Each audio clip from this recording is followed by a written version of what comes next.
Please remain standing for the national anthems of Kenya and Barbados. Thank you.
Please be seated. Thank you.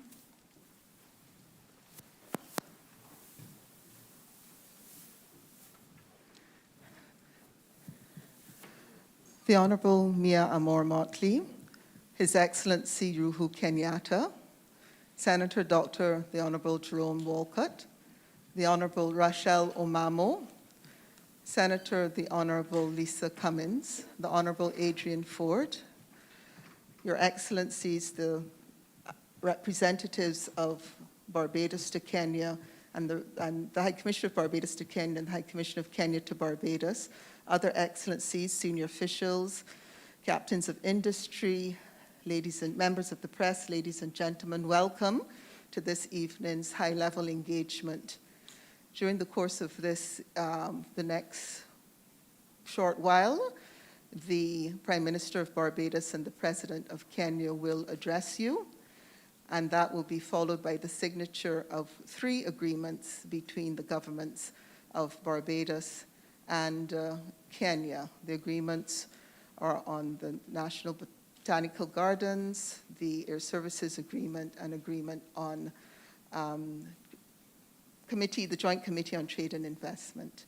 May I now please give the floor to the Honorable Mia Amor Motley, Prime Minister of Barbados, followed by the President of Kenya. Thank you.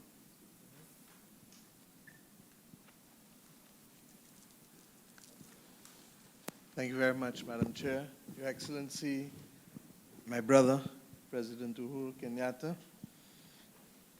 Ministers of Government of Kenya, the Republic of Kenya and Barbados, the Governor of the Central Bank of Kenya, forgive me for singling him out, but he is also my brother, Ambassador Thompson and other ambassadors, members of the Diplomatic Corps,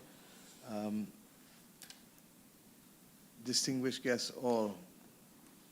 If I appear to be a little slower in my speech this evening, it is because today is a special day.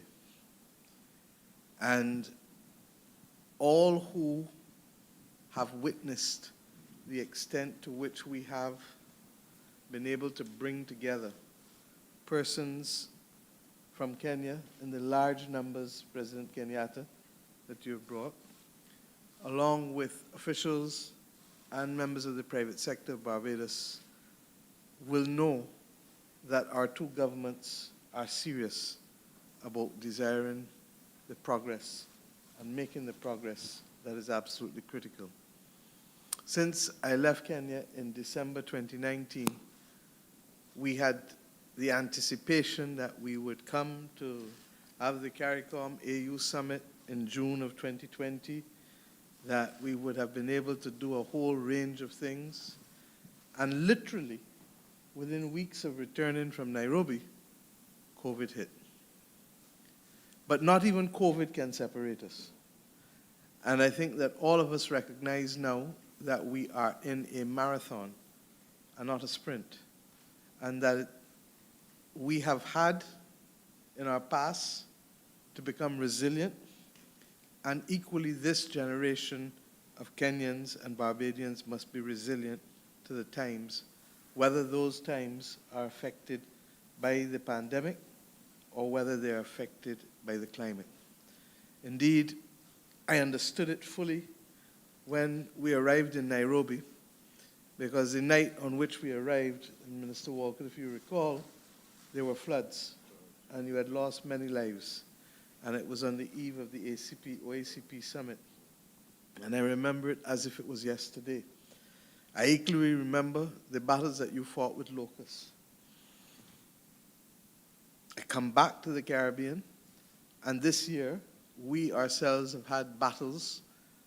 In this country, we had the worst ashfall, with the volcanic ash coming 90 miles or so from St. Vincent and the Grenadines, from St. Vincent, La Soufrière, and turning a Saturday morning into night in April of this year, and ultimately costing us the equivalent of 1% of GDP with respect to the damage caused by the ashfall.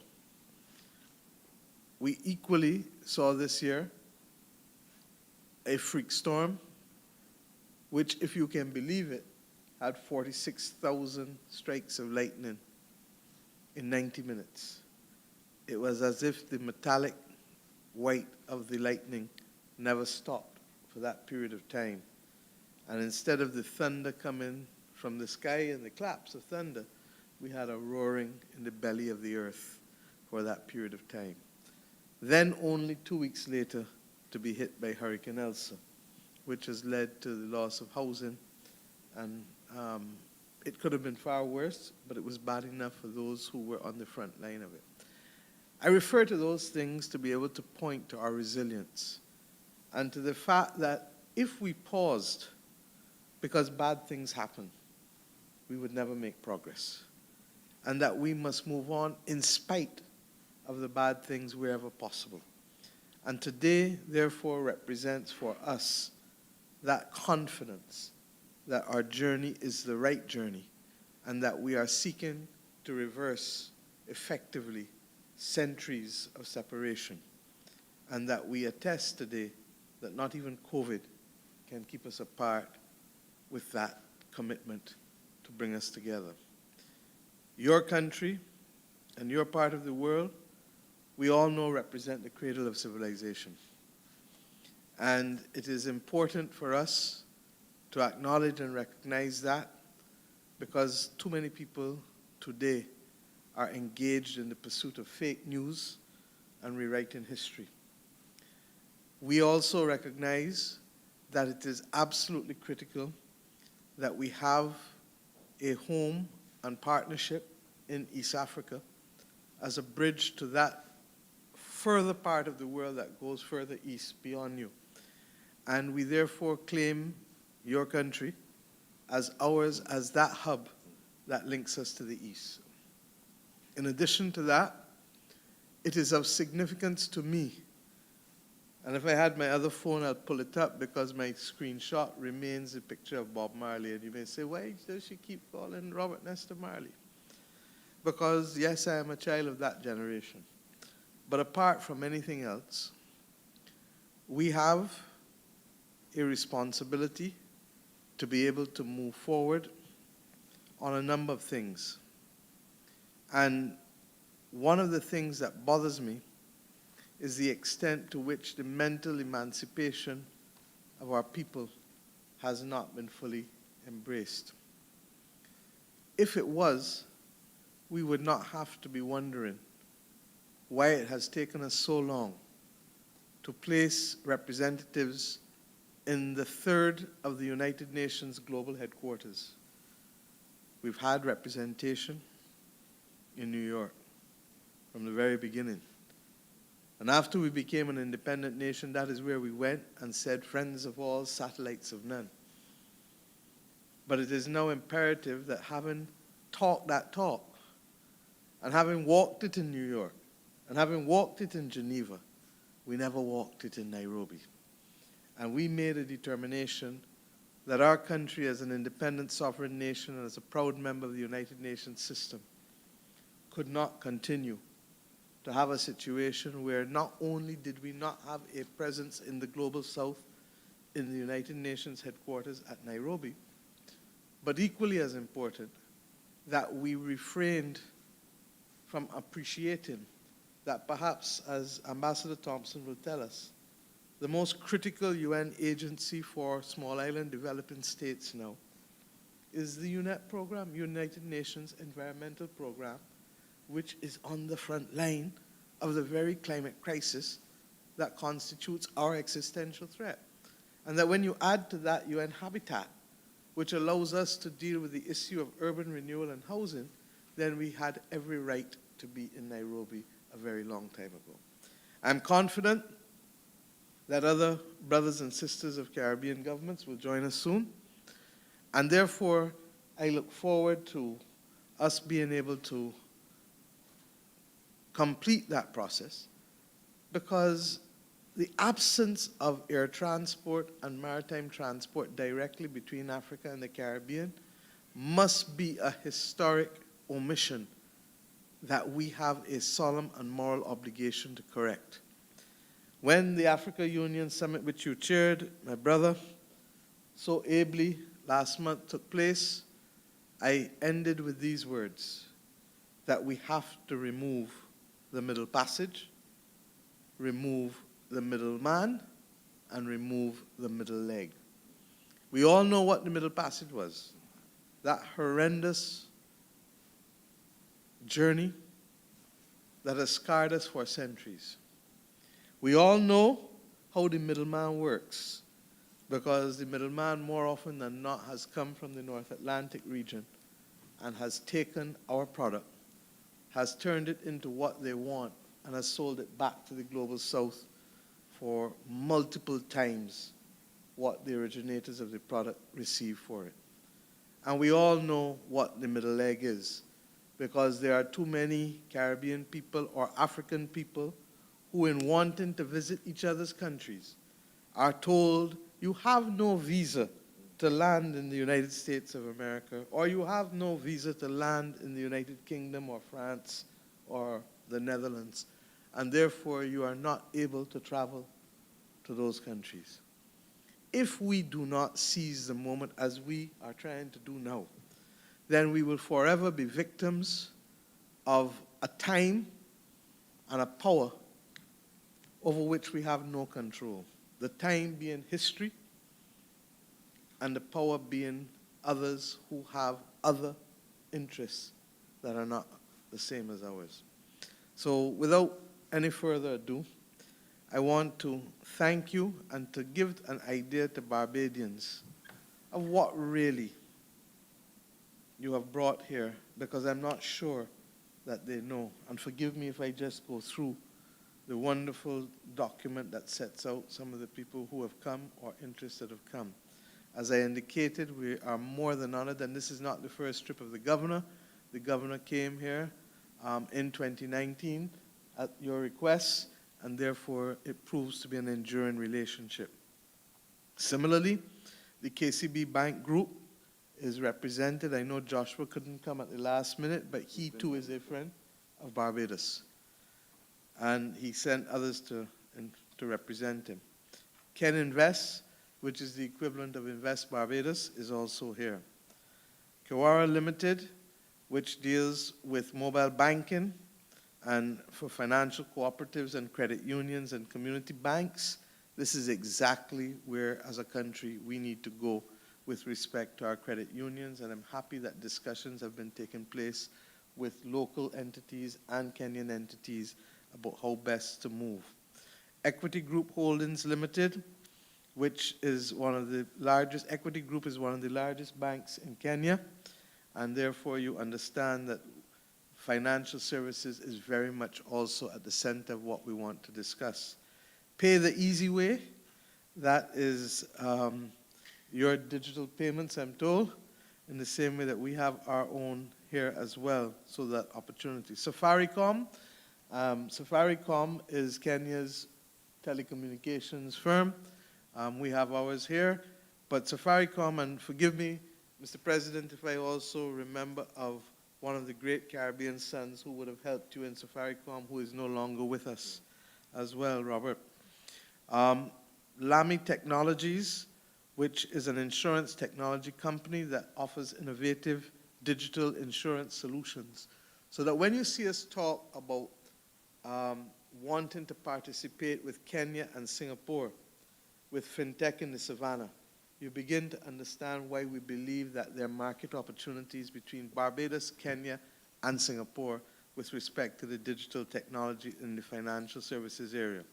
In the matter of travel and tourism, Kenya Airways, and I hope that after the air services agreement is signed today, that we will be in a position to be able to do the substantive work now of unlocking that air travel that we also want badly to happen across East Africa, West Africa, the Caribbean, and other areas in the Americas. Similarly, representatives of the Kenya Tourism Board, we've said that we all both have some of the same partners, and therefore the market share that we attract to come to Barbados is invariably the same ones who come to Kenya for safari, and we believe we have opportunities for joint marketing. In the area of energy, and of course, Kenya Electricity Generating, Oilfield Movers Limited. In the area of marketing and advertising, Magnet Ventures Limited, that deals with an advertising and image company. So you see that the range of interests are across an area of export, transport and logistics, company Express Shipping and Logistics Limited. Without the logistics being mastered, we're not going anywhere. So that the partnership that must come on both sides.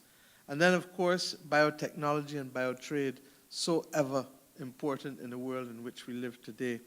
And a member of the BOC group, BOC Gases, also Kenya Plant Health Inspectorate.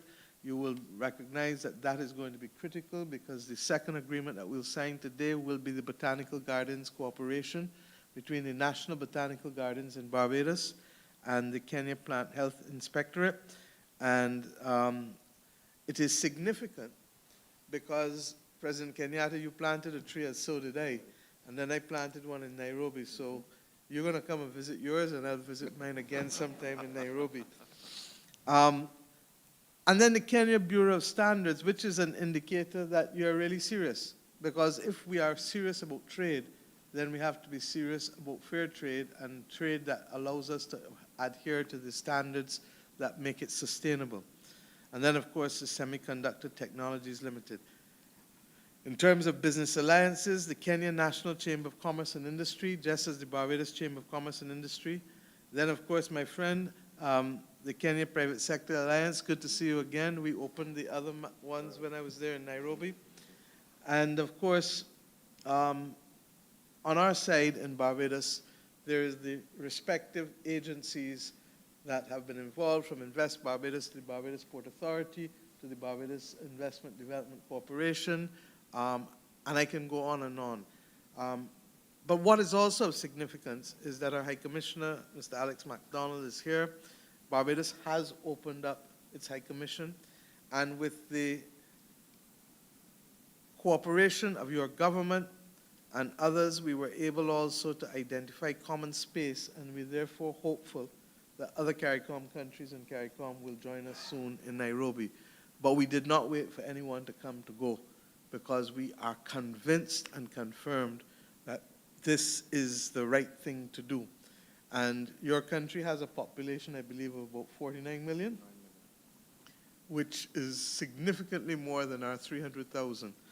But we want to believe that we are equal in passion, and that we are equal in commitment, and that we are going to both land at a destination that will see prosperity and opportunity provided for our respective people. So thank you very much, Mr. President. It is my pleasure. And I feel wrong saying, Mr. President, thank you very much, my brother. Thank you. There is one other agreement that will be signed, which I didn't mention, which of course is the Trade and Investment Agreement, and that is the umbrella agreement and the prelude, of course, to the next one, which will be the Bilateral Investment Treaty. So thank you very much. Please.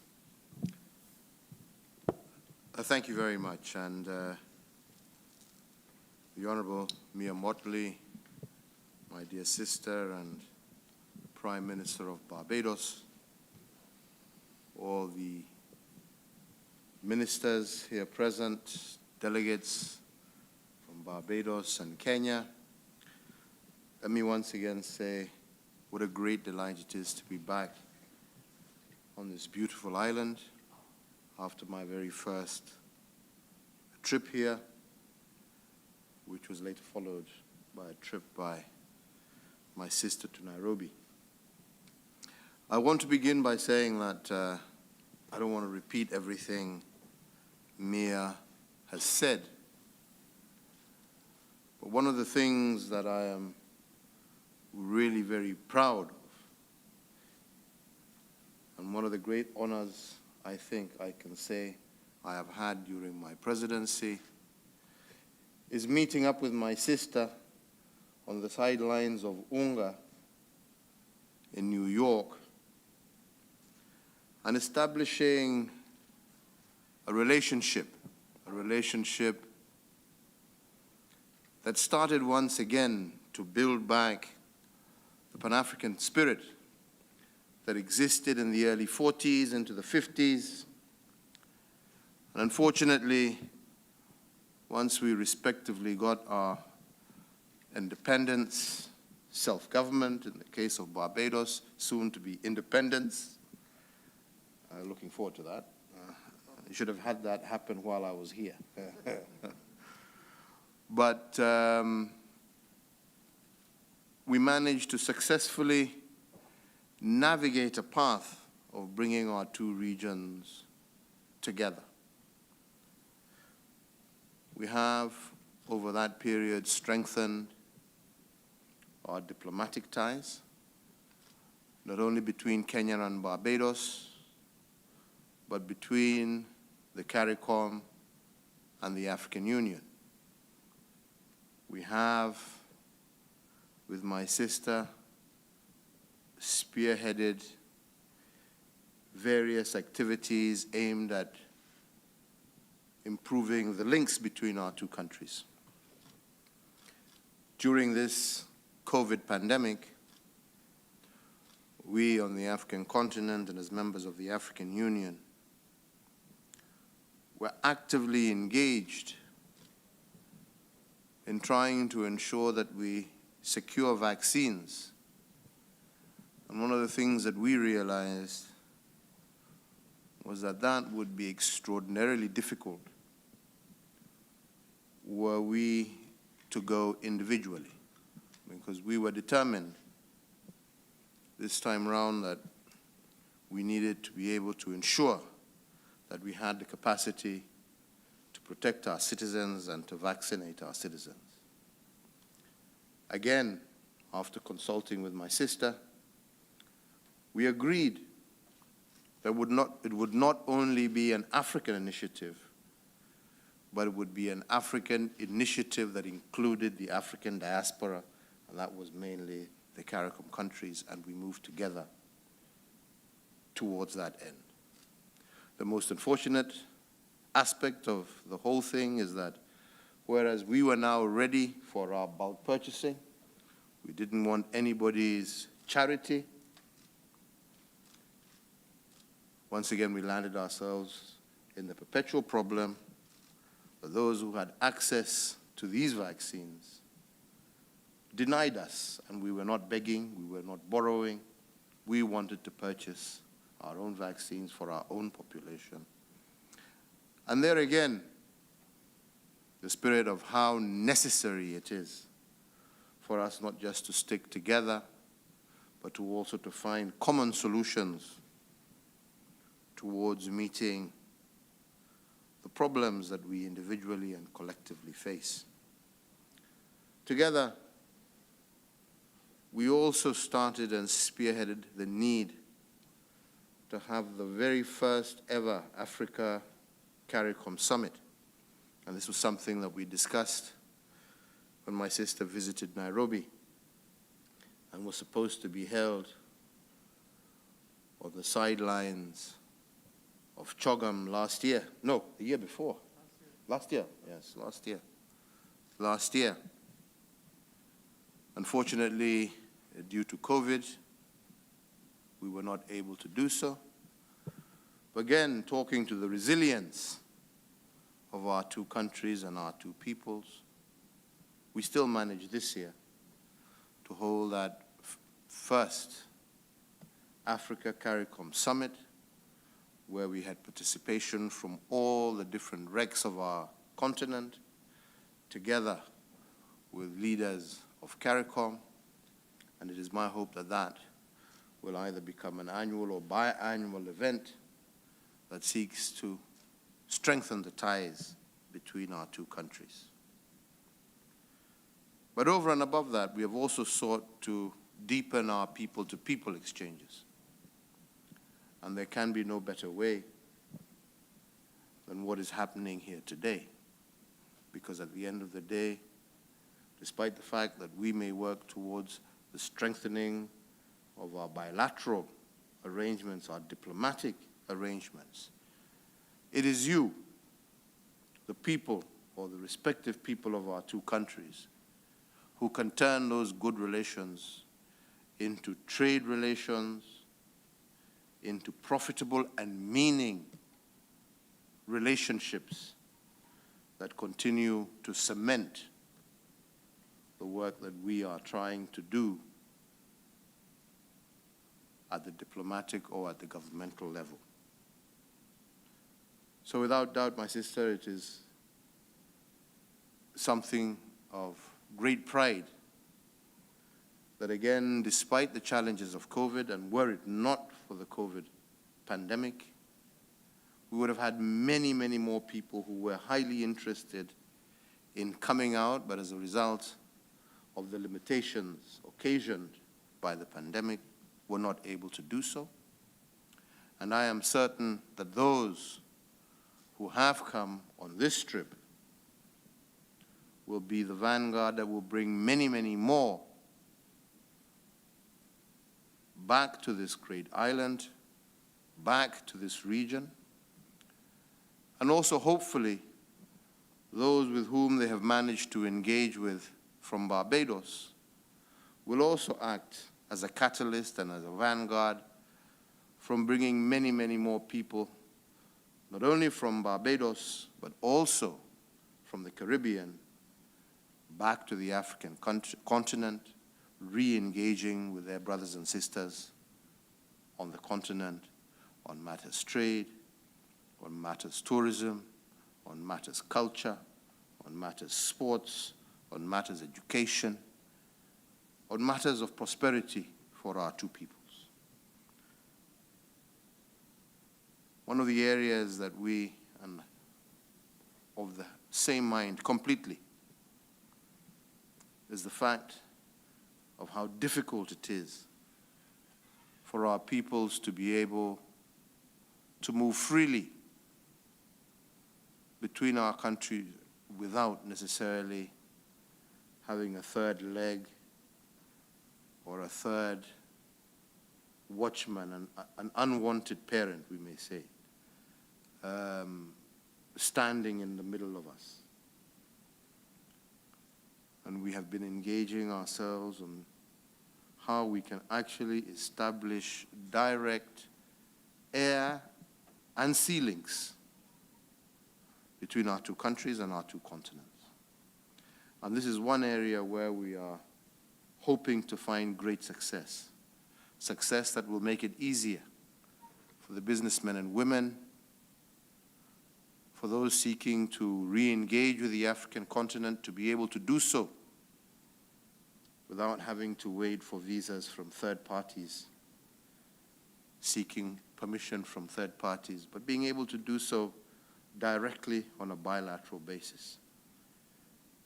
This is something that we hope that we shall succeed in the very near future, and which would make it that much easier for us to be able to visit each other, to work together, and to partner together. We are all signatories to various arrangements. There is no reason why those of us in the continent can't work with their colleagues in the Caribbean to take advantage of the various arrangements that exist, trade arrangements that exist between these islands and North America. Likewise, there is nothing equally to prevent investors and businessmen and women from these islands to take advantage of the various arrangements that we have with various countries, be it in Europe, the Middle East, and Asia,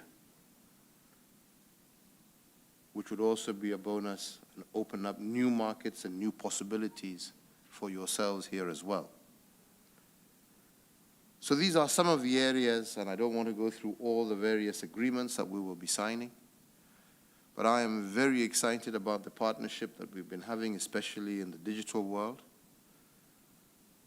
We are hoping that what we have learned and the experiences that we have gone through, we can be able to share with yourselves, and also as a result open new possibilities, new outlets, new ways of doing business between ourselves in a much more direct fashion.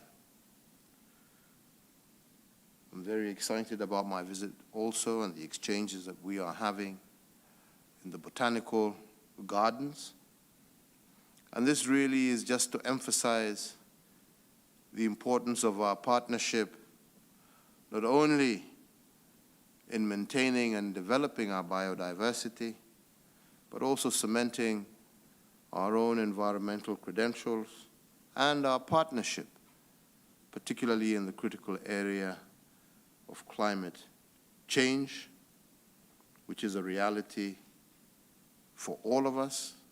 And this is a great way of reintroducing that partnership, as my sister has said. UNEP, which is headquartered in Nairobi, is really the headquarters of the United Nations Environment Program. But here we are again, working directly in partnership, in cognizance of the need for us to be able to protect and preserve our own biodiversity through practical exchanges between us. We've also talked and has also mentioned the issue of joint partnerships in tourism. Again, there is no reason why we can't take advantage of the fact that our clientele is still largely the same, and why we cannot work together to attract people who come to this beautiful island for their beach holidays, to also have the possibility of experiencing a wildlife safari on the African continent, and vice versa, and working together to jointly market our products in order once again to create wealth and job opportunities for our people. So, my sister, without necessarily repeating everything you have said, I want to thank you in particular and your government for the manner in which you personally have pushed for this revival of the Pan-African spirit. And this is something that I personally have a great deal of attachment to, given my father himself had great support from many great names that originated from these islands in the struggle for our own independence.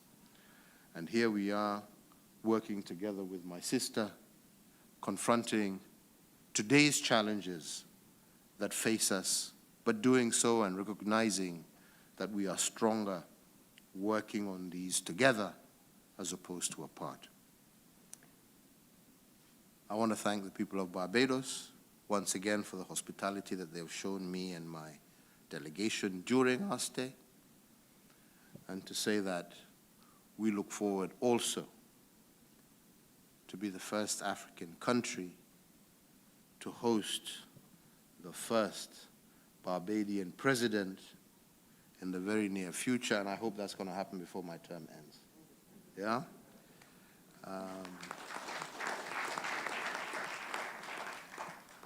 So that we can continue to consolidate our partnership, our brotherhood,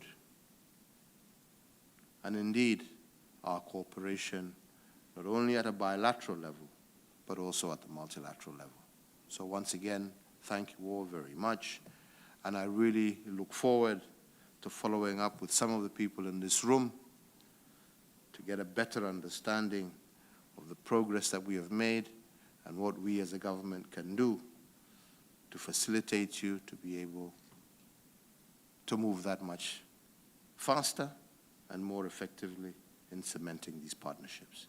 I thank you once again, Prime Minister. I really appreciate it. Thank you.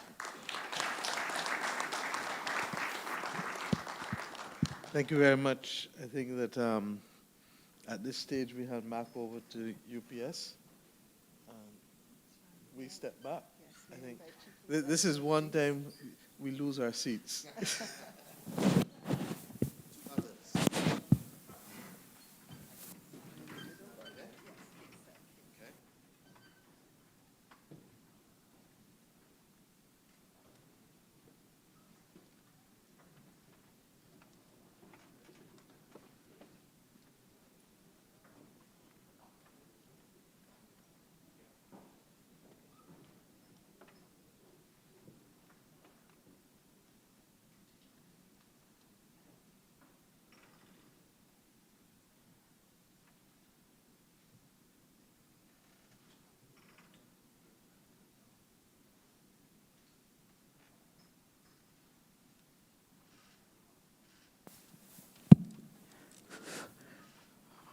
Sorry. Trade and investment? Trade and investment? Sorry. Give me the folder, though. Give me the folder.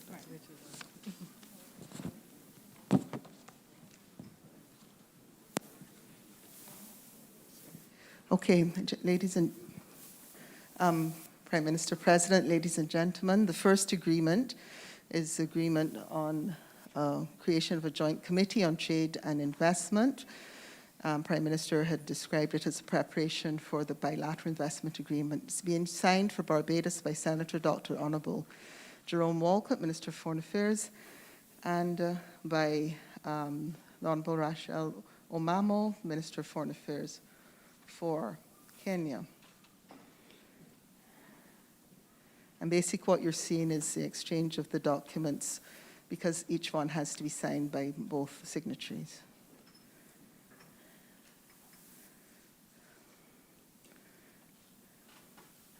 Each country has their own version of the same text.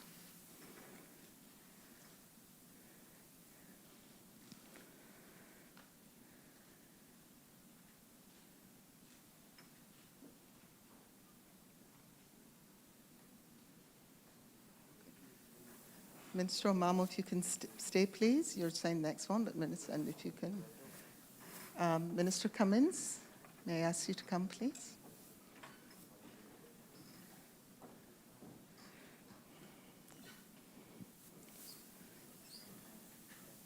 Senator, the Honourable Lisa Cummins, responsible for tourism and international transport, will be signing on behalf of the Government of Barbados the air services agreement between Barbados and Kenya, while Minister Omamo signs on behalf of the Government of Kenya.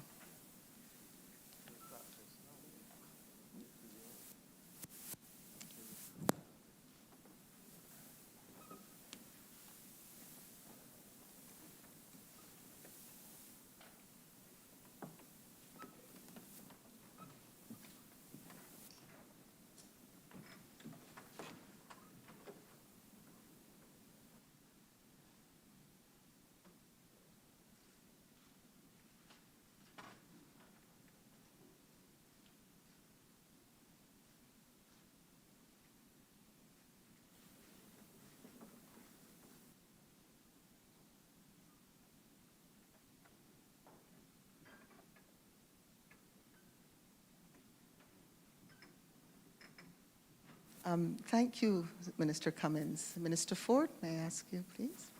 Thank you.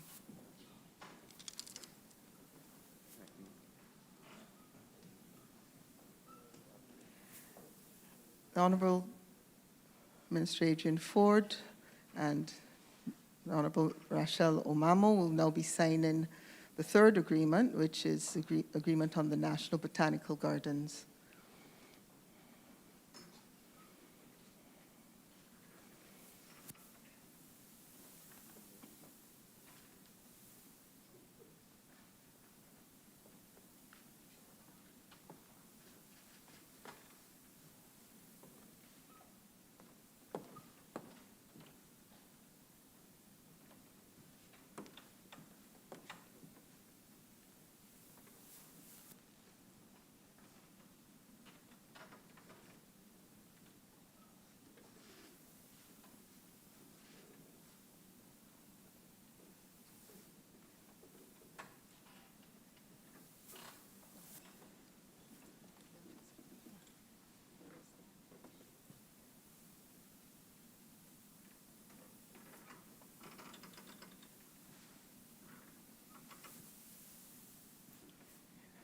May I ask the two honourable ministers to exchange agreements?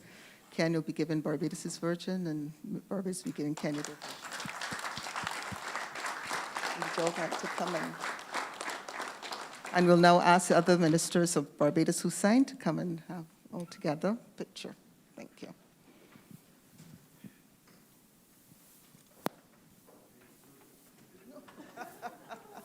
Please make space for the Prime Minister and the President.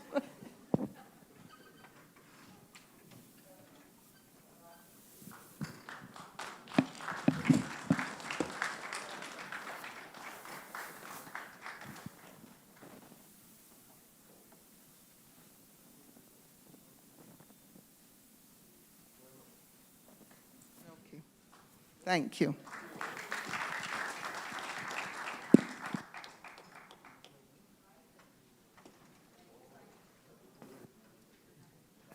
I'd like to thank you all for your attention. Ladies and members of the press, this event is now over. Thank you.